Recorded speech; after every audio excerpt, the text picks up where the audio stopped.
चलो कैसे हैं सब ठीक ठाक है? यस आज क्लास 8 का ना? यस क्लास 8 है ना? यस क्लास 8 का यूनिट 7 पाठ का क्या नाम? यूनिट 7 का फैक्टराइजेशन। क्या नाम है?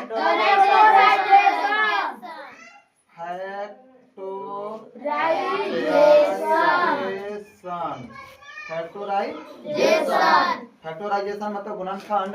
तो पहला टॉपिक लेते हैं, गुणनखंड के बारे में समझते हैं। चैप्टर का जब तक हमको चैप्टर के बारे में नॉलेज नहीं होगा कि मतलब उसको क्या क्या करना, उसको चैप्टर के जो हमारा दिया गुणनखंड क्या, गुणनखंड कैसे करना है, ठीक है। बेसिक चैप्टर का बेसिक याद होना चाहिए आपको।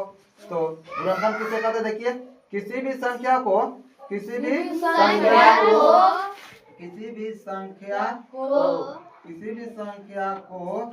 उसके गुणन के रूप में व्यक्त करना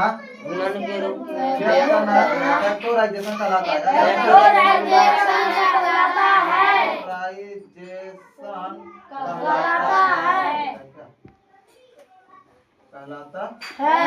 गुणन के रूप में व्यक्त करना फैक्टराइजेशन कहलाता है। जैसे 6 का गुणन कर कीजिए तो 2 गुना 1 लिख सकते हैं, नहीं भी लिख सकते हैं। और 8 का 2 गुना 1 नहीं हुआ, 2 दूनी 4 दूनी 8 हुआ कि नहीं? अगला बीजीय व्यंजक के गुणनखंड। क्या पढ़ना? बीजीय व्यंजक के गुणनखंड। चैप्टर में पढ़ना बीजीय व्यंजक का गुणनखंड पढ़ना है। किसके बारे में? बीजीय व्यंजक का गुणनखंड। हाँ, बीजीय व्यंजक का गुणनखंड। तो बीजीय व्यंजक में क्या होता है? बीजीय व्यंजक मतलब एक सौ लगा संख्या के साथ। अब 100 ले लेते हैं। चलो मान लेते हैं 8x स्क्वायर का गुणनखंड। एग्जांपल पहले लेते हैं, मान लीजिए 8x स्क्वायर का गुणनखंड। तो 8x स्क्वायर का गुणनखंड क्या हो जाएगा भाई? 8 का पहले कीजिए 2 गुना 1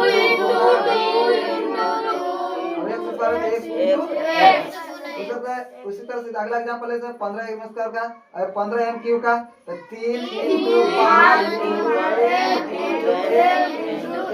गुणनखंड हो गया ना? इस तरह से गुणनखंड हो गया, ठीक है। अब बात करते हैं आगे की कि हमारा गुणनखंड 2 तरह से करता है। किस तरह से? 2 तरह से। एक कैसे हो गया? एक अभाज्य गुणनखंड। किसे? अभाज्य गुणनखंड पहले पढ़ चुके होंगे। अभाज्य गुणनखंड अभाज्य गुणनखंड प्राइम फैक्टराइजेशन क्या हो जाएगा? प्राइम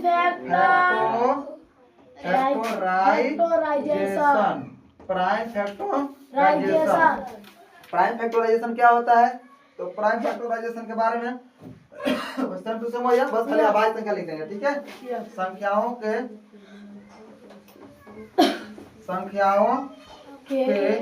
अभाज्य संख्या के रूप में अभाज्य संख्या के रूप में गुणनखंड करना। अभाज्य संख्याओं के रूप में गुणनखंड करना। गुणनखंड करना क्या कहलाता है? अभाज्य गुणनखंड कहलाता है। अभाज्य गुणनखंड कहलाता है। देखिए, संख्याओं के अभाज्य संख्या के रूप में गुणनखंड करना, ठीक है। गुणनखंड करना जान गए? ये किसके रूप में गुणन करना? अभाज्य संख्याओं के रूप में गुणनखंड करना अभाज्य गुणनखंड कहलाता है। जैसे अभाज्य संख्या कौन कर भाई? अभाज्य संख्या कौन है? जो किसी के पारा में नहीं आता है। वैसी संख्या जो किसी के पारा में नहीं आता है इसको कहते हैं अभाज्य संख्या। और इसी नाम है अभाज्य। अभी सुने वैसे अखंड। अखंड होता है ना? एक होता है खंड, एक होता है अखंड। गांव में होता है, अभी कीर्तन पूजा होता है, अखंड कीर्तन के रूप में होता है अखंड, जिसमें खंड नहीं होना रहता है। जैसे कोई जय सिया राम जय करते हैं, ठीक है, या हरे कृष्णा कृष्णा कृष्णा हरे हरे ये भी करते हैं, जिसमें अखंड में टूटना नहीं होता है। एक जैसे आप बोले पहले, उसको तुरंत अगला को बोलना होता है कि टूटने नहीं देना होता, उसी को कहते हैं अखंड।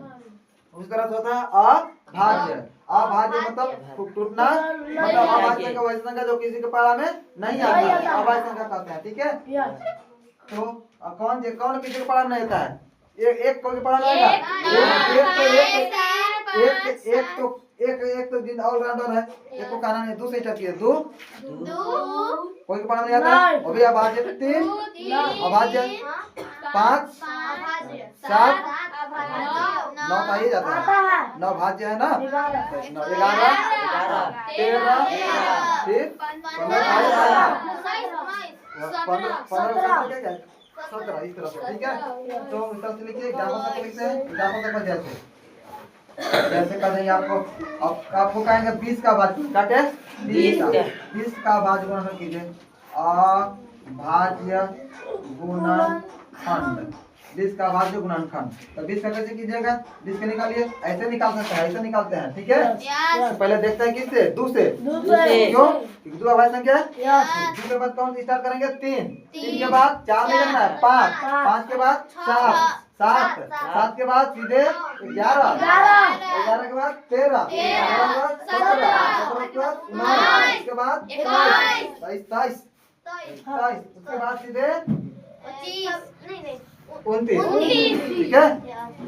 तो इस तरह से देखना है। तो 2 से देखिए, 2 से क्या बार में, 10 बार में, फिर 2 से 5 बार में, फिर 5 से 1 बार में। आया कि नहीं आया। तो देखिए 2 गुना, तो लिख दीजिए 2 गुना 5 गुना 1 भाई बन हो गया। इस तरह से अब एक आप बता रहे हैं और देख लीजिए। यहाँ पर दूसरा हो जाएगा आपका, मान ले सब इधर आपको करना होगा 75 का।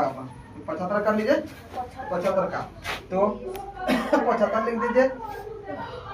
2 के पढ़ा में आएगा नहीं, क्या के पढ़ा में आएगा, 5 के पढ़ा में। 3 के पढ़ा में आ जाएगा ना, 3 के पढ़ा में आ जाएगा। 3 के पढ़ा में 15 के 3 के पढ़ा में 25 आ जाएगा। 3 दुना के 6 3 5 15 और 5 से आएगा, 5 से 25 5 से एक बार में। इसमें क्या हो जाएगा, 3 गुना 5 इंटू 5 इंटू 1 हो गया कि नहीं।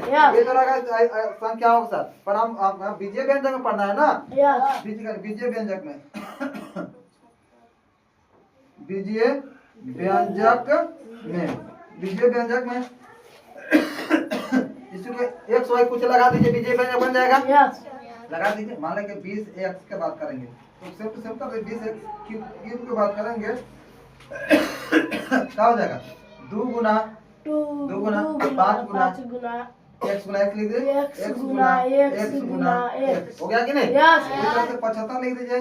75 101 कुछ लगा दीजिए, मान लेंगे n लिख दीजिए, चाहे n स्क्वायर लिख दीजिए। चलो क्या हो जाएगा, 3 इंटू 5 इंटू 5 इंटू n हो गया। इस तरह से आपको कर लेना है, ठीक है।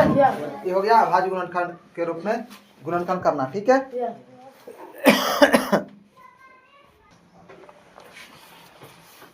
अब इसका साइज 7.1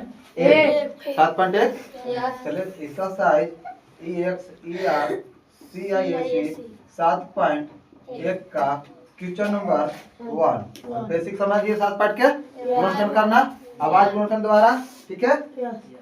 और संख्याओं का गुणनखंड और बीजीय व्यंजक का गुणनखंड, तो इस तरह से करना हमें, ठीक है। 7.1 के लिए हम बेसिक समझ गए। अब 7.2 के लिए भी बेसिक ही समझाएंगे, उसके बाद 7.2 पढ़ेंगे, ठीक है। पर 7.1 का बेसिक समझ लिए। अब उसके बाद क्वेश्चन नंबर 1 क्वेश्चन बनाने की कोशिश करेंगे। क्वेश्चन नंबर 1 बनाएंगे। 1 क्या कह रहा बताइए,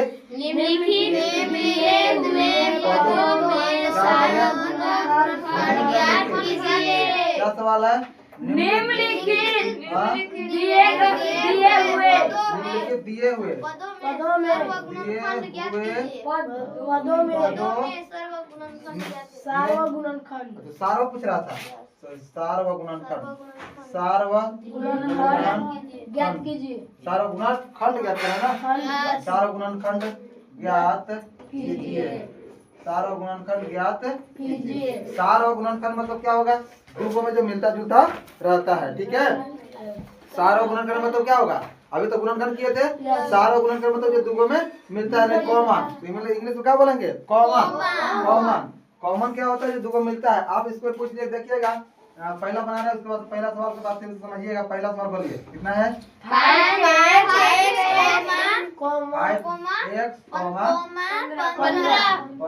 15 के बाद है।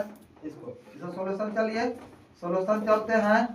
सॉल्यूशन देखिए, तो 5x और उसका तो गुणनखंड करना है। गुणनखंड कीजिए, गुणनखंड करने पर सॉल्यूशन गुणनखंड करने पर गुणनखंड कीजिए। पहला के कितना है, 5x है ना, तो गुणनखंड कीजिए। तो कितना होगा 5 गुना x होगा खाली, यस होगा कि नहीं होगा। यस अगला है 15, 15 का तो हम क्या कहते 3 गुना 5 गुना 1 लिख सकते हैं। सार्वक गुणनखंड की बात करेंगे, सार्वक गुणनखंड, सार्वक गुणनखंड। आइए बता सार्वक गुणनखंड मतलब कॉमन फैक्टर, ठीक है। तो सार्वक गुणनखंड करेंगे तो सार्वक मतलब जो दोनों मिल रहा है, बताइए दोनों में कौन मिल रहा है, बता दीजिए। 5 मिल रहा है खाली, यस 5 हो गया कि नहीं। x कहाँ ये में है बताइए ना, एक x है नहीं है तो x आएगा कहाँ से, 105 होगा खाली। ये समझ में आया है। सारों मतलब जो दोनों मैच करेगा वो सारों हो जाएगा। तो 5 मैच करे दोनों में, दोनों मिल जाएगा ना गुणनखंड में, ये सारा गुणनखंड हो गया। ये सारा गुणनखंड का भी क्वेश्चन के माध्यम से समझ लिए, ठीक है। नेक्स्ट और बताइए इसमें से कौन समझ में नहीं आएगा और बोल दीजिए हमके, जल्दी बोलिए। पहला बना दिए, ठीक है। और कौन बनाया इसका, तीसरा बना दिए। चलो तीसरा बोलिए। तीसरा सवाल कितना है बोल लीजिए।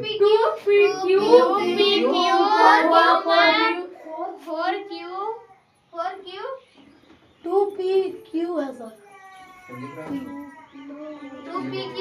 2P ऐसे क्यों ऐसे yes plus 4Q 4Q comma comma 6PQR 6 PQ बस ना।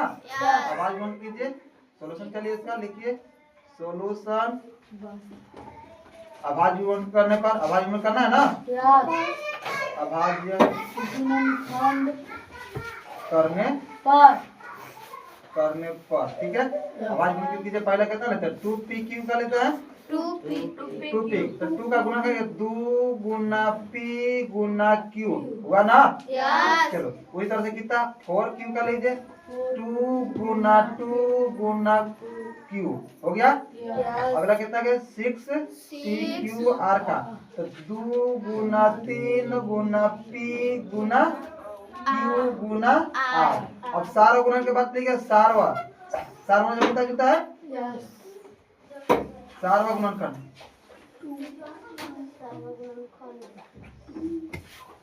सारवा गुणनखंड सारवा जो मिलता जुलता है Yes. कौन मिल रहा है बताइए। 2 तो मिले रहा खाली। यस अब Q एकरो में है, Q इसमें भी है, Q इसमें भी है कि नहीं। Yes. 2 और Q मिल रहा है कि नहीं। Yes. 2 गुना Q 2 मिल रहा है गुना Q मिल रहा है तो क्या हो जाएगा 2Q आंसर हो गया। कोई दिक्कत No. किसी को प्रॉब्लम तो बोल लीजिए, ना ठीक है। Thank you.